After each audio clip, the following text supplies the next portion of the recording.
Hello and welcome to Smash Hit Sports. I'm your host, Cody. Today, we have Kansas throwing goalposts in a lake, storming the field, scenes in Lawrence, Kansas. You have Oregon absolutely dominating Utah. You have Georgia being what we've seen out of Georgia the last 2 years. And we have a full Week 10 slate, Nick. I'm erect thinking about it, dude. This is what dreams are made of. This Week 10 slate. It's unbelievable. It is a top-tier slate, top to bottom. It's excellent, dude. Excellent. Yeah. No, this slate is insane. I had no idea it was going to be this good, and then I looked at our notes going through the 12 games we're going to break down later, and I was just like, oh my God, this is this is going to be heavenly.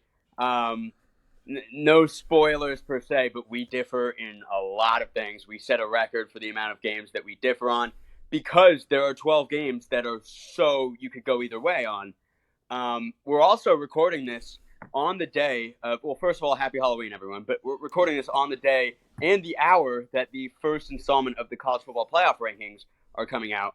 So if you see me looking up at the TV in the next 5 minutes, that's because they're releasing it kind of as we speak. We're going to recap it later, though, unless something crazy happens. But yeah, a wild week last week, but I'm expecting it to be nuts this Saturday. Yeah, I'm interested to see if the college football playoff rankings differ to the AP poll, but we'll see once it comes out. We'll absolutely talk about it when it does. Before we get into that stuff, though, make sure to like the video. That is the best way to help the program. So give the video a like. Let's see if we can break the record. I don't know what it is. I think it's 30-something likes. So we have 200 people who listen to this every week. 30 likes. We can hit 50 easy. Money. We're also closing in on 300 subscribers too. We're are 278. So let's hit that 300. Slow but steady, baby. That's all. Absolutely. We're just gonna keep pumping out content, and you guys that are already subscribed, thank you very much. But if you're not subscribed, definitely hit that subscribe button. Yeah, especially if you're listening to the audio version of this too on Spotify or Apple Podcasts, wherever you get your podcasts. But Week 9 recap. Boomer fucking Sooner. Yeah. Oklahoma upset in Lawrence, Kansas. An unbelievable game. Well, we got to talk about Oklahoma first. I got a ton of shit. Got called an absolute clown, verbatim, for having Oklahoma ranked at the bottom of the undefeated Power 5 teams, like having Washington, Florida State, all those schools ahead of them. And then they go out and they lose to Kansas. And I say this with no disrespect to Kansas, but Oklahoma hasn't lost to Kansas in 20 years. Yeah. This was an awful loss. Oklahoma won their Super Bowl when they beat Texas. And unfortunately, that just is what it is. This Oklahoma team was never a top-tier team. And now, when it comes into the terms of college football playoff, we have at least one conference that will not have an undefeated conference champion. So I think this is huge for Oklahoma. It also, the Big 12, Oklahoma and Texas have one loss. Oklahoma State has one loss. Kansas State has one loss. Iowa State has one loss. Yeah. So the Big 12 race is super tight right now. It's unbelievable. The Big 12 has just been throwing haymakers to my expectations week in and week out. I definitely am not shocked that Kansas beat Oklahoma, but what I am shocked about is Oklahoma State is storming along and could end the season with 2 losses. Kansas State looks like they might be the second best team in the Big 12 all of a sudden. They're dominating the competition of late. You have Iowa State at 4-1. I never would have ever guessed that before the season. I think both of us are saying they might go winless in the conference. There was a lot of drama preseason, so obviously that's kind of why. But yeah, it's wild. We have Iowa State, Kansas playing this week. Kansas isn't even 4-1. They're 3-2, and they're ranked. Yep. So yeah, it's chaos. But I love that for Kansas. I know a couple Kansas alumni that were stamping it all throughout the season. They're like, wait till we play Oklahoma. We're going to beat Oklahoma. So happy for them as well. And again, it's been a pretty miserable team for a while, and that's a really big win, Yep.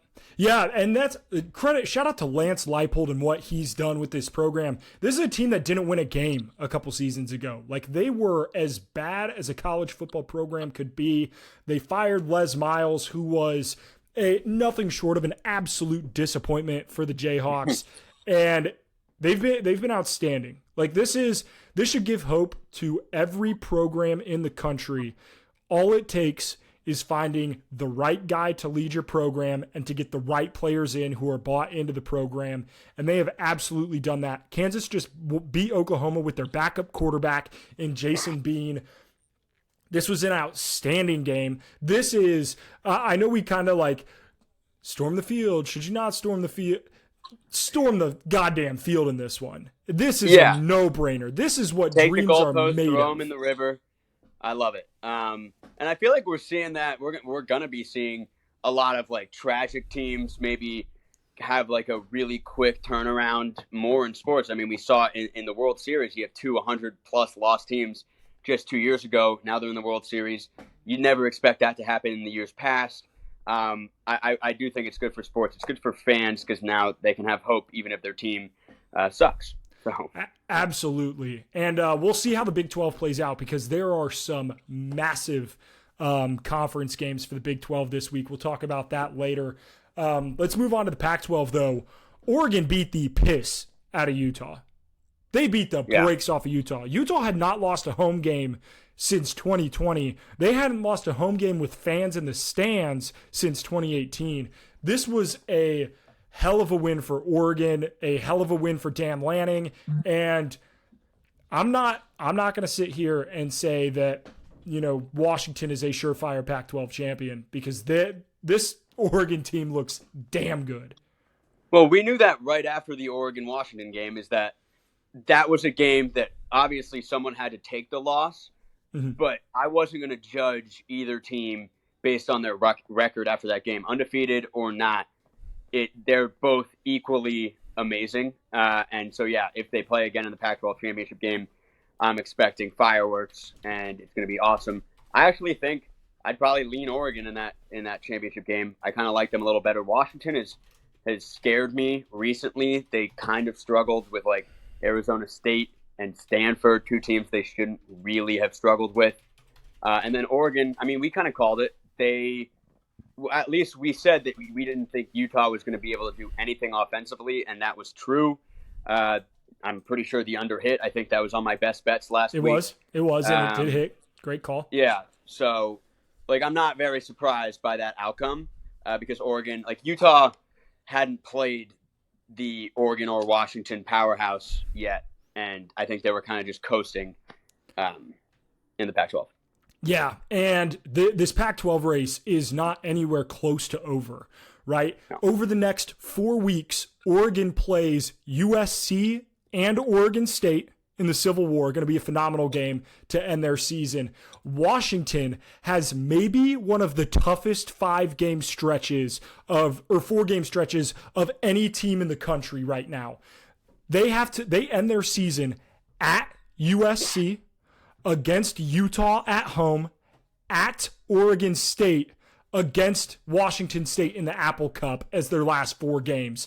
That is a brutal stretch of football. This is going to be, the Pac-12 is going to come down to the wire. I hope they don't cannibalize themselves because I would love to see a Pac-12 team in the college football playoff this year. I think they absolutely deserve it. I think going out in the last year of the Pac-12, putting a team in the playoff, I think would be really, really cool. So we'll see if that happens. But dude, it ain't over. USC also only has 1 conference loss. I know. Yeah, I know. USC is alive. Yeah. Like, what if they beat Washington? Right? Then they're almost at the top of the Pac-12 standings. You know, they might be the new favorite to win the conference, regular season at least, which would be crazy. We'll talk about that later. And we'll talk about the college football playoff just finished their rankings. We'll talk about that later as well. But I will preface by saying that I think they got it almost exactly right, which is awesome. Okay, so the full rankings are out? Yeah, they just did 6 through 1. I wrote it on the notes if you want to look at it. But again, we'll kind of do like a little short reaction to that. after we finish up here. So yeah, so let's take people behind the scenes a little bit. You're going to see the reaction to the college football playoff rankings before you're going to see this podcast, and then you're going to see this podcast and be like, "Holy shit, they time traveled! It's crazy." Yeah, I know, it's going to be cool. So, yeah, but we'll move to Georgia. Talk about Georgia. They dominated Yep. Florida. Wasn't really that close ever. No. You have here, they're at the top of the sport. They deserve to be number one. You know, what are your thoughts on Georgia? So they have not beaten any sort of like vaulted schedule. And I get that. I get that their schedule has been soft. However, when you look at Georgia's schedule as a whole, it's not like as bad as I think we thought it was going to be at the beginning of the year. Like, they beat Kentucky. Kentucky's played okay. Like, they just beat the brakes off of Florida. Like, beat them badly. Florida is better than I thought they were going to be. They still might end the year 6-6. But over the next 3 weeks, they play Missouri, they play Ole Miss, and they play Tennessee, all three ranked teams. So I think this Georgia schedule is a little bit more difficult than we gave it credit for at the beginning of the year. Yeah. But I know in longer sports, in the NHL for sure, in baseball, in college basketball, it's you want to see they always talk about, you want to be playing your best ball as you head into the playoffs. Georgia's playing their best football right now as they head into the toughest part of their schedule. It's exactly what you want to see if you're a Bulldogs fan. Yeah, I will agree that we didn't really predict Missouri to be ranked in the top 15 at this point in the season. I don't even think we had Ole Miss ranked at this point in the season because their schedule is kind of tough. Yep. You know, Tennessee, I thought was probably their only game that was going to be tough, and that might be the least tough of the three they have in this 3-game stretch. I honestly think Missouri is the best of the bunch there. I think this week is what really matters for Georgia. If they can get past Missouri, I think, you know, we might be looking at like a guaranteed sort of like 99.5% chance they go undefeated regular season. Yep. But yeah, I mean, again, they are really, really good. They aren't going to be as tested as some other teams, but they're more tested than we thought they were going to be. So I think it's valid to assume that they could absolutely repeat. Yep. They've looked great. And that offense, missing Brock Bowers, a weapon like that, it hurts you a lot. But we also, we forget they have 2 guys who transferred in, one from Missouri and the other from Mississippi State at wide receiver. They've been outstanding. They have Ladd McConkey that they brought back last year, an absolutely underrated player. He's been excellent for them. I get Brock Bowers is out, but these guys still have a lot of weapons. Carson Beck, sneaky. Don't forget about him for the Heisman. Don't sleep. He's going to be, if you look up and he has 3 ranked wins, they're going to be like, quarterback of the best team. I don't agree with it, but it's just how it goes. He'll probably make his way to New York if they finish undefeated, and he plays really well in those 3 games. Yep. Yeah, so we'll have to see. Again, this is where Georgia's getting tested. So, again, I wouldn't be shocked if they, lose one of these 3 games or, just look bad, really bad in, 2 of the 3 games, and we're like, oh, my God, maybe they aren't all that good. We've been guessing with Georgia so much this year, so I'm excited to kind of, know where they stand officially. Exactly. I agree 100%. Let's talk about a team that we do know a little bit about because we've seen them play great teams. Ohio State. Is coming off a win where they didn't dominate Wisconsin, but they dominated Wisconsin. Wisconsin was never in that game. And Ohio State is different, and a lot of people are going to shit on them because Kyle McCord, that offense is going to kill them in the college football playoff, this, that, and the other. I disagree with that so much. I think this team is poised to win some serious college football games because when you have a defense like that, you know that you are going to hold the opposing team to 20 points. You can win any football game that way. Any football game. I think this Ohio State team might be the best they've had since their national championship run, 2014, 2015. Yeah, I honestly completely agree, and I've had Ohio State at the top of my rankings for a while, and I'll go through even this week before the CFP rankings, I'll see Kirk Herbstreit's like top 4 or whatever, and Ohio State's like 4th. I'll see some other guy and he has Ohio State at 3. I'm like, what do they have to do? Because like I feel like they 100% deserve to be 1, and it's because their defense is maybe not metrically the best we've ever seen, but as far as like name value and talent, it is so good that they, like you said, defense wins championships, and they can compete with anybody in college football. They also have like Marvin Harrison and Emeka Egbuka. Like they have pieces on offense. I know Mayan Williams, I think, is being shut down for the season now. That was reported like an hour ago. But you still have Travion Henderson. Like it's like people are like, oh, their offense isn't as explosive. That's true, but they still have way better offensive pieces than a lot of these teams, and their defense is this stacked. So yeah, in my opinion, Ohio State is maybe the team to beat right now. Yep. And when you look at their college football playoff history, right? Outside of when they won the national championship 2014, 2015, they lost to Clemson. Clemson put up 31 on them, right? Obviously they didn't, there's 31-0 sucks. Yeah, 31-0. So like your offense didn't help you there either, but you lost 29-23 against Clemson. And then you lost 52-24 against Alabama in the national championship. And then against Georgia last year, you lost 42-41. Like, you can't, their defense is what has let them down year after year after year. And with Jim Knowles and what they've been able to do this season, that is not, I think I can pretty definitively say that that's not going to be the case. And if their defense isn't going to let them down, I think they're in prime position. So we'll see. You wrote down here the targeting rule. So I saw the Colorado hit. Shiloh Sanders got ejected. That I think that made its rounds around the internet a little bit more than the Will Shipley hit did. I did not see that. What was with the Will Shipley hit? Well, Shipley was falling backwards towards the goal line. And, when you're falling backwards, like your head's probably the last thing to hit. Yep. So his back hits, and then the defender just leans in, crown on the helmet, hits his head, his neck goes forward while his back's on the ground. He's literally sprawled out like he's paralyzed on the ground. Ooh. No flag. He's in concussion protocol right now. Apparently, he's okay. Yeah. But it looked really bad. And then at the replay, it looks like it was clear targeting, and like it wasn't called. But then the Colorado hit, which is kind of like a shoulder, and then a little flex, and that's called targeting and like an ejection, which I just don't understand it. I feel like what I have written down is, are they ever going to get it right? Are we ever going to be at a point where it's like we're not complaining about it? Because I think probably not. Yeah, I don't. In my opinion, I think there's a pretty clear way to fix it, and it's just that you make it very similar to what the NBA has with flagrant fouls, where there's a flagrant 1 and a flagrant 2. I think that's what you do with targeting. You have a targeting 1 and a targeting 2, right? Obviously, I think the Shiloh Sanders hit shouldn't have been a penalty at all. I think it was clean, like tough hit, hard hit, old school, little Brian Dawkins. It's an awesome hit. It was an awesome hit. But it was clean, in my opinion. Now, if you're the ref and you're going to call targeting on that, is what it is.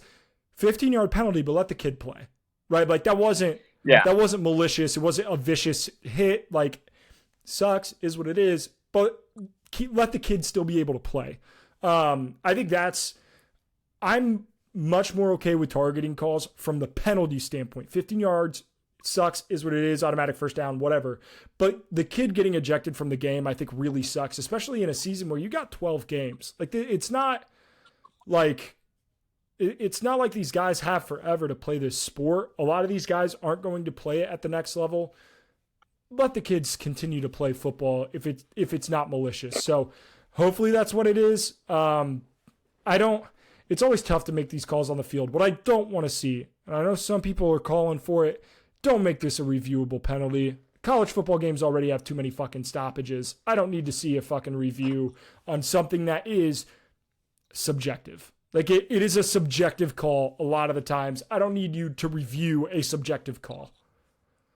Well, I think if they change it to what you're saying, which I hadn't really thought about that, but I think that's a good idea, having a targeting 1, which I think would be like 80% of the targetings would fall into that category. Yes. Yeah. But you see that in the NBA, right? Almost all the flagrant fouls are flagrant 1s, not flagrant 2s. Yep.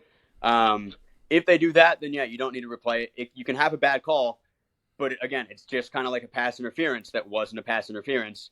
It's the same type of thing. The guy gets to keep playing. Yep. If they don't change it to that, though, I think in my opinion, you have to make it reviewable. If something has to change, because again, like it feels like every week there's something wild. You saw in the NFL last year with some terrible roughing the passer calls, and they got enough heat where like they've totally, like the refs have been a lot better about that, and so I think we're going to see something change. I'm not sure they're ever going to really get it right. I mean, hopefully, because fans have been bitching about it since they implemented the rule, but we'll see. Speaking of people bitching on the internet, Michigan. Yeah. So, oh my God. Again, this is all alleged, so it is what it is. However, I don't know if you saw this shit today, but there's now a picture of Stallions on the Central Michigan sideline, like disguised as a CMU coach, apparently, that like Central Michigan is investigating that now. This is crazy. This could be one of the biggest sports scandals of our lifetime. Like this is... Yeah, if that's true, I'm literally at a loss of words. This is bigger than Spygate. This would be bigger than like the Deflategate. It would be bigger than any sports scandal we have maybe ever seen. Like... Yeah, no, it would be like 100% made into a movie, like type of like 20 years from now, like, oh my God, do you remember like this? Like when it started, it just felt like it would be a football Wolf of Wall Street. Yeah, literally, it just felt like hoopla, and now it's like, holy shit, this is the most ridiculous thing I've ever seen in my life. How did he get on the CMU sidelines? It looks a lot like him. Again, it's all speculation. But it's wild, and like you're saying, all Michigan fans are defending their team to the grave right now. They're saying, "Oh my God, like this is not true." It's like, how do you know, right? Yeah, and then there's a law firm that is investigating this as well, and the law firm is run by Ryan Day's brother. Oh my God! Who apparently is like a cybersecurity expert.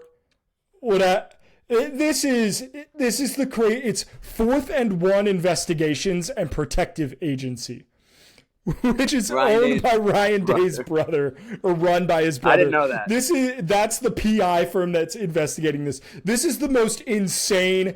Like once all the pieces fall in this like situation, this could be one of the most hilarious like things ever. Michigan fans are getting... it could go so many ways. And Michigan fans are so fucking butthurt about it. It's all legend. Nobody...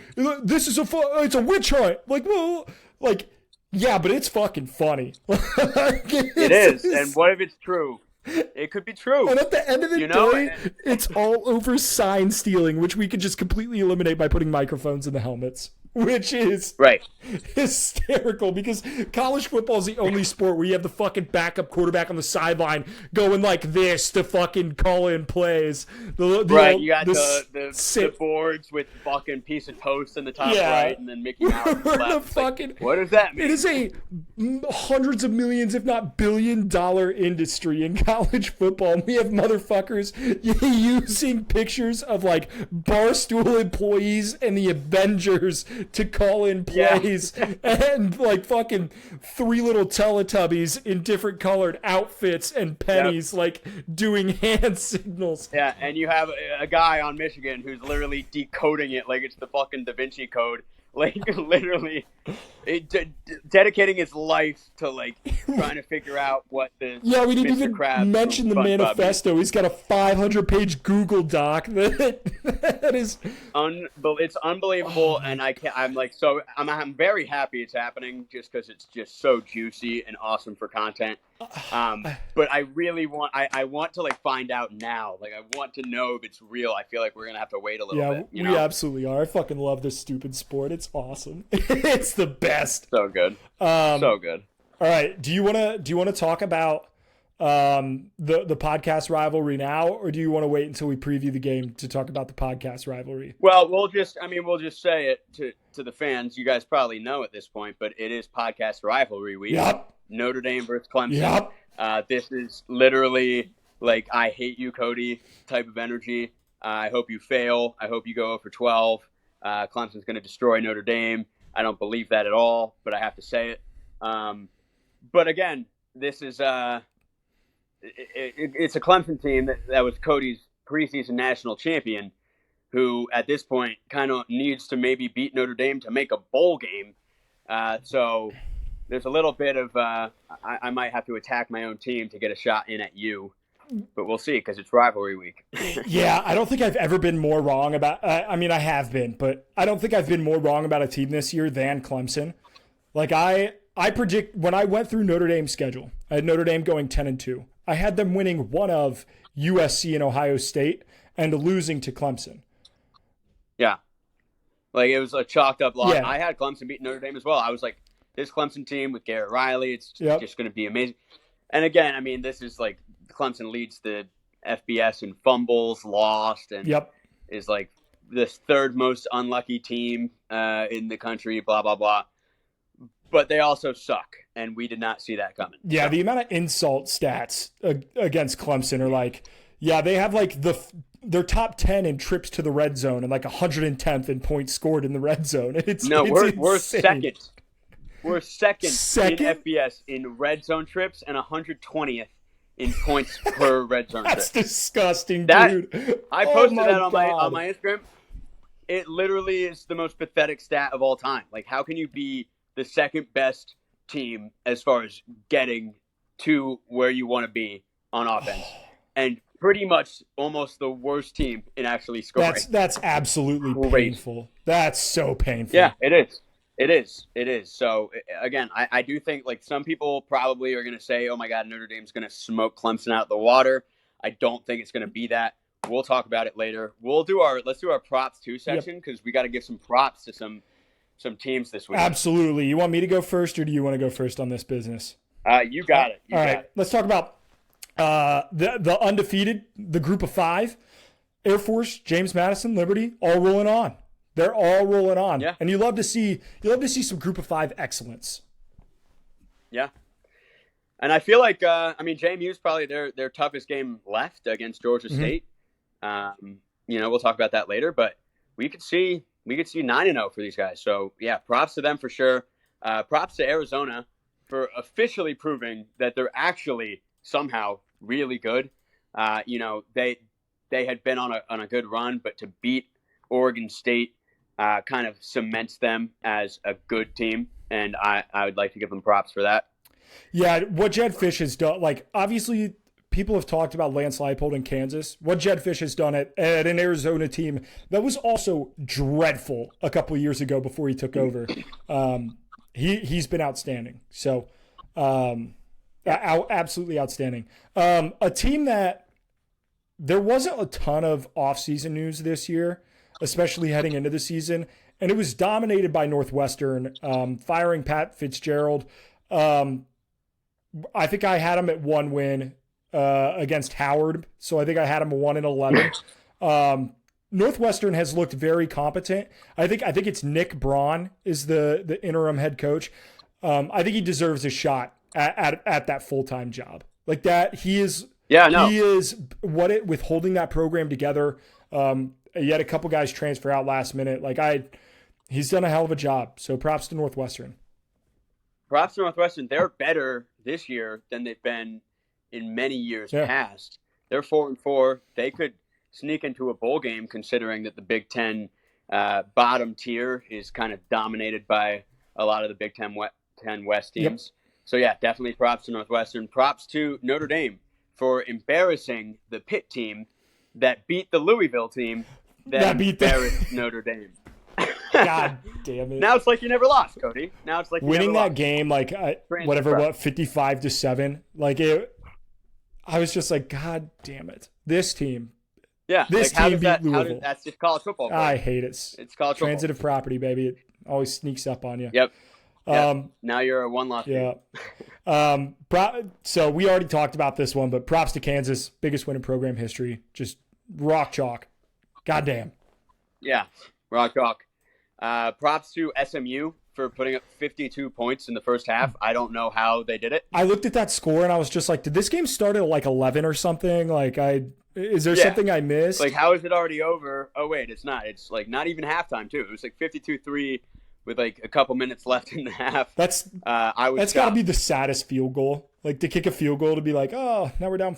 Well, I don't think like they didn't kick it to go down 49. I think they scored it like earlier in the half, but right. That's brutal. But still, like SMU at half, they were on pace to win 104-6. Yep. One of the crazier halftime scores I've ever seen. Yep.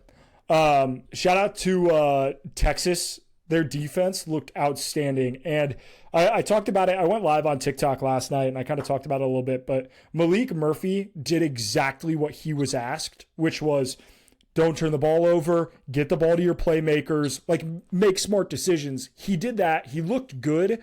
But the Texas defense looked outstanding, and I think they're going to be just fine without Quinn Ewers.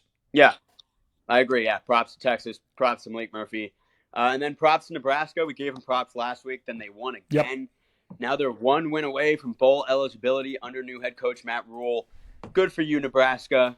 I always like seeing Nebraska fans happy because they're some of the best fans out there. And they just have had to endure a lot of pain. Yeah, so, and I think they get bowl eligible this week. They play Michigan State. So I think that they get that dub and they're headed to a bowl game. That's a tremendous season. So that's great. They'd be 6-3. That'd be amazing.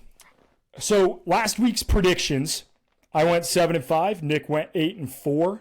Jumped the standings a little bit. Unfortunately, we both lost a lot of the games where we were like unanimous picks. Like we had both picked Oklahoma, they lost. We had both picked Clemson. Clemson lost. So, tough. Sorry. We should have known better. Honestly, that's on us. Hey, fool me once, shame on you. Fool me 4 times, shame on me. Right. Fool me 4 times, something's wrong with me. But yeah, great. I needed a get back week. I hadn't experienced this feeling of beating you in like 4 straight weeks. So I'm so back. I am now 13 games back with let's say 4 or 5 weeks left to go. We'll also do our Mega Bowl predictions as well. So things could get crazy. I just need to stay in range, and I think last week really helped me. So yep. And we differ on a lot of picks this week, so it could be huge for the program. Let's get into it because there's so many games that we need to talk about. I mean, it's crazy the great slate that we have, and it starts at noon. Big 12 action. 25 Kansas State at number 7 Texas. I think Texas should be concerned. Like, not concerned, but like you can't sleepwalk. Because if you show up and sleepwalk, this Kansas State team might put you in the dirt.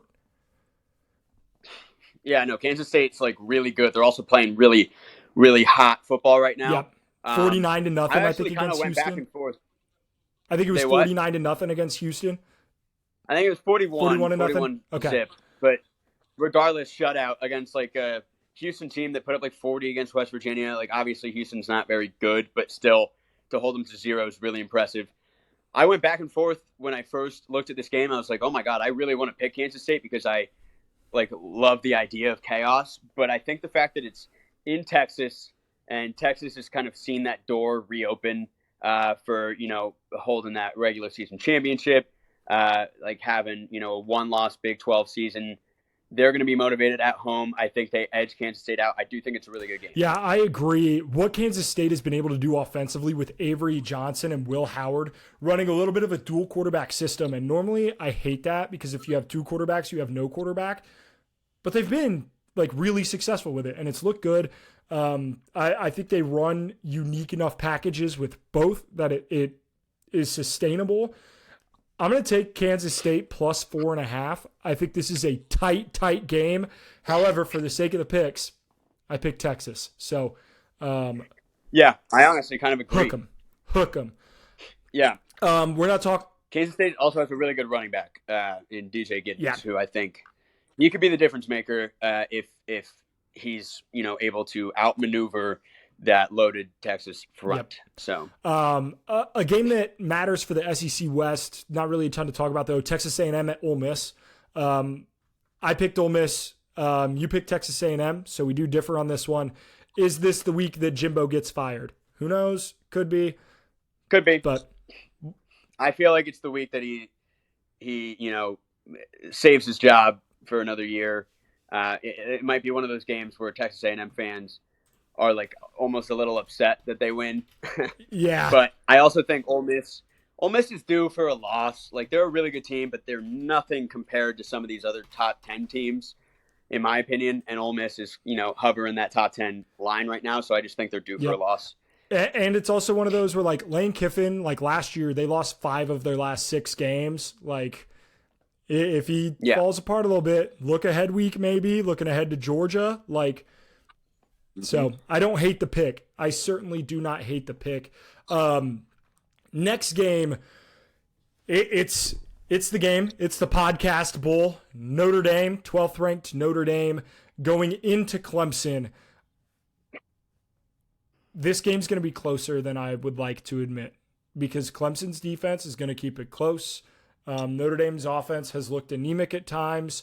Clemson's offense has looked anemic at times.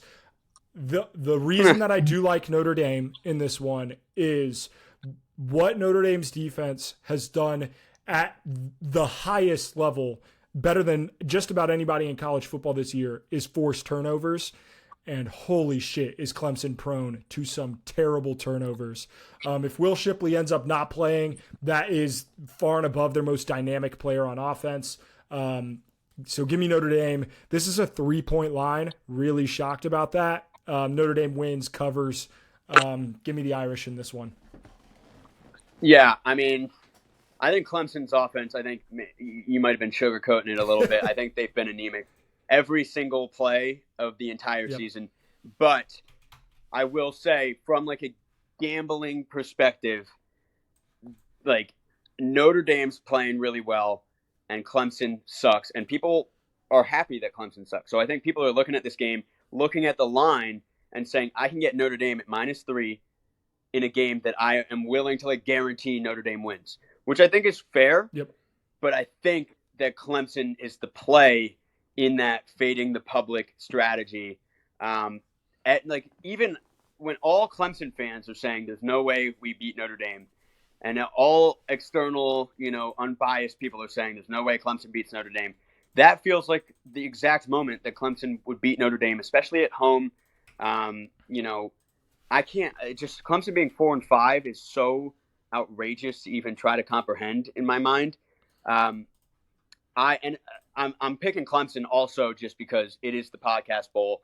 I'm not going to give you that pleasure. Bro, you can't give me the satisfaction of picking my team. Yeah, I'm not going to pick Notre Dame and then be like, oh, well, I'm, happy they won because I got that right in our picks. No. I'm going with Clemson. I think there's enough reason out there for it to be a logical decision, especially the line. It's really close. But I'm not necessarily confident in it. So. Hey, this is last year we were in the exact opposite position where nobody thought Notre Dame would win that game, and they beat the brakes off of Clemson. So, yeah, I don't think we're not going to beat the brakes out of you guys if we win. It'd be kind of a lot would have to go our way. Yep. We'd have to just not turn the ball over, I guess. Yep. But I'm going to be tuned in. It's a noon game. They're just throwing Clemson games at noon now. Like, they don't even matter. This definitely would have been a night game earlier. I think it was. It was a 7:30 game, and they flexed it. But yep. So the stat for this one, Notre Dame is top 10 in takeaways per game, and Clemson is 107th in giveaways per game. So, not what you want. It's not good. All right. Next game, 3:30, SEC on CBS. Missouri, number 14, Missouri at Georgia. This should be a phenomenal game. That being said, there are levels to college football. Georgia is at the top level. Missouri is not, and I think the Dogs show that. I think Georgia wins this game pretty easily. Yeah, I'm going with Georgia as well. I'm going to be rooting for Missouri, but I got to go with Georgia again. I think they'll just be too much. But again, I really hope Missouri wins. It'd be really cool. Yeah, it would be a really awesome story. This line is 15.5. Like, Vegas has an understanding. They're not that wrong. They're never that wrong. Yeah. Penn State at Maryland. I have Penn State winning this game. You have Penn State winning this game. I don't like. Penn State's been weird. They played like shit against Indiana, but like obviously you come off of an emotional loss to Ohio State. They came out flat. You can't come out flat again, like especially as you're looking ahead to Michigan next week. Like this is a spot where like don't be surprised you look up in the third quarter and you're like, Maryland's beating Penn State? The fuck? Yeah. No, this is why this slate is so sneaky this week, because some of the lesser like must-watch games might be the most chaotic games of the week. I was really close to picking Maryland. I've kind of made that mistake already when they had them beating Ohio State. But Maryland did, like they've kind of dropped a couple games to like Illinois and whoever, where they've just kind of crumbled. Talia Tagovailoa has been turning the ball over a lot recently. Yep. Penn State's defense is really, really good. So I'm going to go with Penn State. But like you said, I can see fourth quarter Maryland up 3. Like, whoa, how is this happening? And maybe Maryland sneaks out a win. So, but I'm going to go with Penn State. Yep. A game that should be outstanding in 10 Oklahoma at Oklahoma State. I said with this Oklahoma team, they are going to lose one of the 2 games at Kansas and at Oklahoma State. 2 road games against 2 tough teams. Like, Oklahoma has been okay. And they beat the crap out of a lot of really shitty teams, it turns out, at the beginning of the year. And this Oklahoma State team, you want to talk about a 180. Did they start 1-2? Because I know they lost to South Alabama. They might have started 1-2. I think they did. They started in a way and looked like bad enough for me to totally write them off. I had also there was a point where I thought that Mike Gundy might be on the hot seat. Like I was legitimately concerned. Yeah, they lost. They started out 2-2. They lost to South Alabama and Iowa State in consecutive weeks. But this Oklahoma State team has quietly beat Kansas State. They beat Kansas. They beat a good West Virginia team that looks a little bit better. And then now they're coming off a dominating win at Cincinnati. Ollie Gordon, 2 straight games of 250-plus rushing yards. He's been outstanding. I think you can run on this Oklahoma defense. Cowboys, baby. Cowboys. Wow. Give me OK State. Yeah. No, and one of those Oklahoma State losses to Iowa State was early enough in the year where both of us and probably a lot of other people were saying, well, that Iowa State team stinks. Yeah. So Oklahoma State must stink. But now Iowa State's 4-1 in the Big 12, with a win against a good Oklahoma State team. It's like, okay, Iowa State's actually pretty good. Obviously, losing that South Alabama game does not make any sense to me because South Alabama keeps losing to bad teams. 4-4. I'm like, oh, South Alabama's just, they're 4-4. They're like not good. So it's really, really confusing to me. I will say Oklahoma, they did beat SMU, an SMU team that was up 52-3 at half, and they held them to 11 points early in the season. So I do think Oklahoma, had maybe a little bit of competition in the non-conference this year. But I still get your point that, they haven't really looked great lately. They struggled with UCF. They lose to Kansas. I'm going to go with Oklahoma, though, in this game. I think there's no way they drop 2 in a row. They're just too talented, in my opinion. So, but I do think it's going to be close. What's the line? The line is 5.5. The total on this game, 60.5. It's not my best bet, right? I'm not going to put it in my best bet. I bet the over in Bedlam every goddamn year because it's Bedlam and shit gets crazy and I love the over. So I feel like 60. Yeah, I don't have a stat that says I should bet the over. It's vibes and I'm betting the over. It's the fact that in 2018 the final score was 54-51. Yeah. And you're getting 60 this year, so it's just like it just feels like you have to pick it. So I'm with you there. Not a best bet, but I'll definitely be taking it regardless. Yep. So. Another game, Virginia Tech at Louisville. Virginia Tech, while not being like world beaters by any means. I think they're 4-4. They've been playing some pretty decent football as of late. So Louisville, you can't sleep through this one. But this game could mean a lot for the ACC. So I think we both picked Louisville, it looks like. Yeah, I went with Louisville, but I will say Virginia Tech beat Pitt 38-21, which is the same score that Pitt beat Louisville by. So transitive property might argue to go with Virginia Tech. I'm not going to do it because I do think that Virginia Tech is not that good. It's also in Louisville. But yeah, I mean, we honestly could have put VT in the props 2 section along with some other ACC teams like Boston College and Georgia Tech that are somehow, some way putting up a pretty good season. And I don't really understand how. But yeah, I'll give Virginia Tech their props, but I do think they're going to lose. 23, James Madison at Georgia State. This is far and above James Madison's biggest game on the rest of their schedule, at least for the regular season. This Georgia State team has played some really good football. I'm excited for this Georgia State team. I'm taking Georgia State, but this should be a phenomenal Group of 5 game. In my mind, this is the best Group of 5 game of the day. Oh, yeah. This game is, I mean, it means a lot. This is JMU's probably toughest test until the, Fun Belt championship game. And this is a good Georgia State team, kind of like a historic year for them. They're usually not very good. They're 6-2 now. And also JMU kind of struggled with Old Dominion, who's not all that great. I think JMU is also one of the luckier teams in college football. They're 8-0, but they're due for a loss, kind of. If you look at the metrics, they have to play at Georgia State. It's at Georgia State, right? At Georgia State. Yeah. So, I mean, and I'm pretty sure the spread is like really, really close. Georgia State might even be favored by like a couple points. But I got some shit from JMU people. Obviously, I'm from the Northern Virginia area, so I know a lot of JMU people.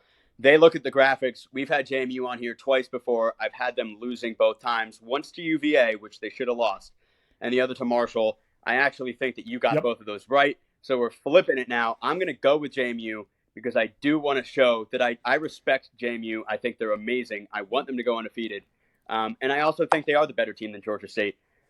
But if you're listening and you're a JMU fan, you don't expect to win this game. It's going to be really it would close. be a shame if you were wrong on them 3 games in a row. But we'll see. Yeah. The line for that game is 5.5. So interesting, JMU's favored. So we'll see. This game, it's Kansas, Iowa State. Iowa State's played better football than we both would have imagined going into this season. Kansas is coming off their biggest win in program history. And brother, I love to bet against a team that was partying their ass off the weekend before. This game is at Iowa State. They got to go into Ames. It's a night game, 7 p.m. kickoff. Give me the Cyclones, baby. I like the upset. Yeah, I'm going with the Cyclones as well. For the pretty much exact same reasons. It also just feels like it kind of makes sense for Kansas as far as this season has gone. Big win, ranked, loss, unranked. Now they're ranked, then they were unranked, and now they're like probably just going to lose this game and find themselves unranked again with 3 losses. They're having a great year, but I don't think they're like a step above some of these other teams in the Big 12. This line is fishy as hell. Iowa State is a 2.5-point favorite. Yeah, so that makes me feel so much better about it. That makes me feel way worse about my pick. I kind of want to flip to Kansas now. You can change it. Please. Man, I don't know. It's one of the Jason Bean, he's looked really good. Momentum. I still am not high on this Iowa State team. I still don't feel great about them. Fuck it, I'm flipping. Give me Kansas. Cody, Rock chalk. I've never a doubt. I've always been on you, Kansas. I've always believed. Give me Kansas. I changed my mind. Give me Kansas. Wow, what a plot twist live on the podcast. I did this Who did I do last week and I switched and then it was right, or 2 weeks ago? One of them and I switched. Was it Tennessee? Remember. It might have been Tennessee, Kentucky maybe? That was last week. I don't remember though. Oh, it was Utah USC. I talked myself into Utah, and you're like, yeah, you should take Utah. Oh yeah, and then that's Utah right, yeah. won. I'm gonna do that again. I'm gonna be right twice in a row. I was so happy you switched too. So maybe I'm getting screwed here. Again, like I can see Kansas winning, obviously, but now that you say the spread, yeah, that makes me feel ungodly confident in Iowa State. So I'm pumped. We're gonna see like switch. That's now another game that we differ on. So I think that makes it no spoilers, but it's going to end up at 7. I think we're like 90%. That's a game where we're going to see like 90% of the bets on Kansas. It's going to be crazy. As far as money line goes, it's going to be nuts. Another an awesome Pac-12 game. Washington at USC. I think Caleb Williams is kind of he's looking to see who has the number 1 pick in the NFL draft. This he's USC checked out? team, I don't know. Dude, that defense is so bad. They just let up 48 points to Cal. Like that. Michael Penix might throw for 600 yards. It's bad. Yep. I feel like you have to go Washington here. This is another game though. Like we both agree, we're both going Washington. But it's like sneaky could end up being one of the more chaotic games of the slate because it is at USC. It is maybe the type of game where Washington's been struggling a little bit. No one really knows why. USC, this could be like their moment to just put their stamp on this season. A disappointing season, but if they end it with a win against undefeated Washington at this point in the season, I think Caleb Williams can walk away from the program happy. So I would not be shocked if USC wins. But as far as the defense goes, it is just not good enough at all. So this is a 3-point line, but the over/under on this game is 76.5. Holy, oh my God! But again, USC Cal ended at 99. Yeah. Like if USC Cal ends at 99, what is USC Washington going to end at? It could be 70 to 63 final score. I've officially decided that I'm going to alter. Like you can see what my best bet is, down on the sheet. I've decided to alter it. I'm going to make it a parlay. We'll talk about it. But I just talked my way into maybe the stupidest bet of all time, the dumbest bet maybe you've ever seen. I love it though. But, I was thinking about doing the same thing, dude. Like I was like, should I add that to my best bets? So give us Washington in that one. Another phenomenal game. I think this has a chance to have all of the fireworks. This might be the best game on the slate, and we are talking a slate that has so many ranked matchups. But 13 LSU at number 8 Alabama, which a 7:45 kickoff. What the hell is that? 7:45? Yeah. Yeah, you don't see that every day. What's it on? Is it ESPN, ABC? I don't know. Something? But something that is a weird kickoff time. Like what? Yeah, no, you don't see that every day. But we do differ on this one, Cody. You're going Alabama, which I think is fair because Saban playing against LSU after losing last year on the road. Now you get him at home. Arguably Alabama's the better team. I'm going to go LSU though, kind of bold, but I think that Jaden Daniels is kind of the Heisman favorite right now. I think he might have his Heisman moment this week under the bright lights on the big stage. Everyone watching, everyone talking about him. I can just see it when I close my eyes, so I'm going LSU. So Jaden Daniels is my leader in the Heisman race right now. He has played outstanding.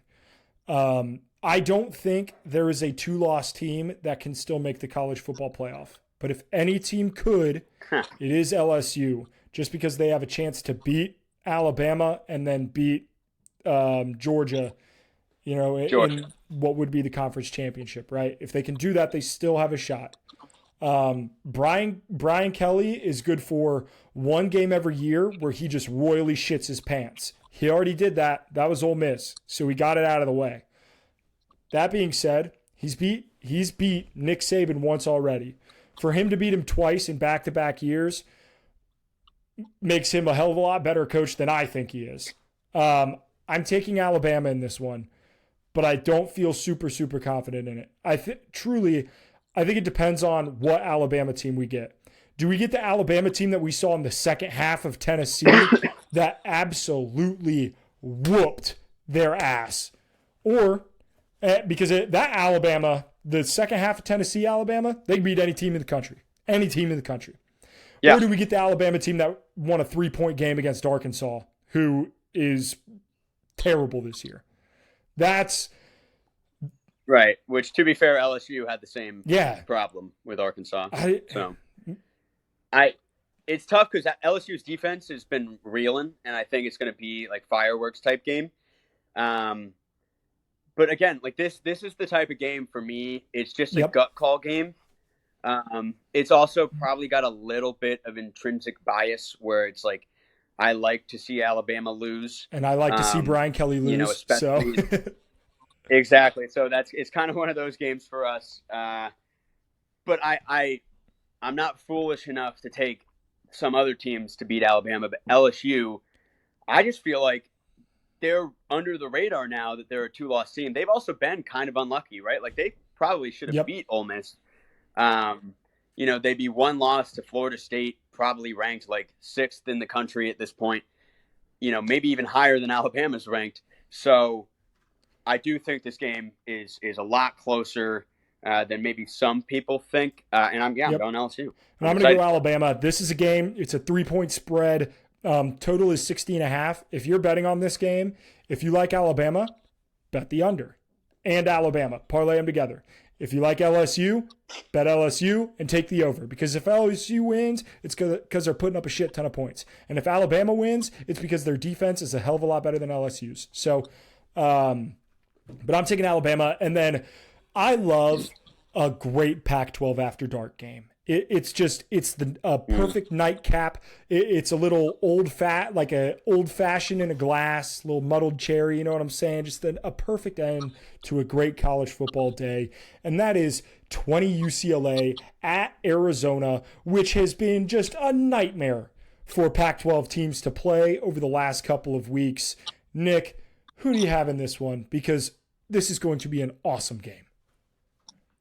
Yeah, I mean, I'm going with the giant killer. I'm staying with the hot squad.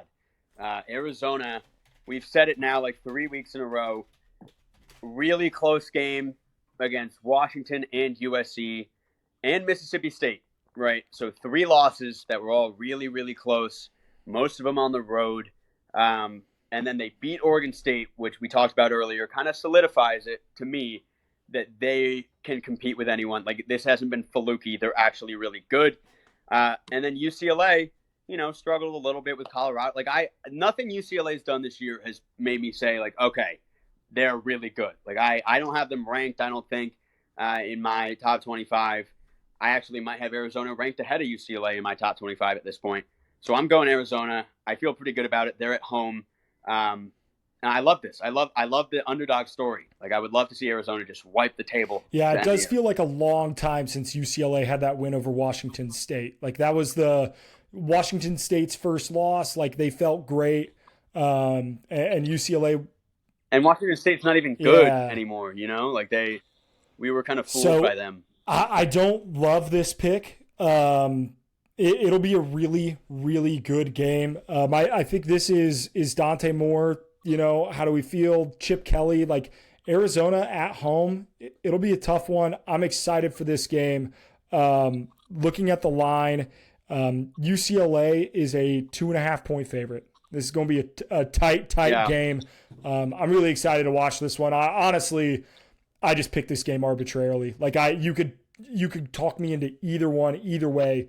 If Arizona wins this game, they should absolutely be ranked. They have a hell of a resume. I get that they have 3 losses, but damn it, they've looked really good, and they've played outstanding. They'd be the best 3-loss team, in my opinion, as far as resume goes. So, but you're going UCLA, which rounds it out. So that's 7 games we differ on.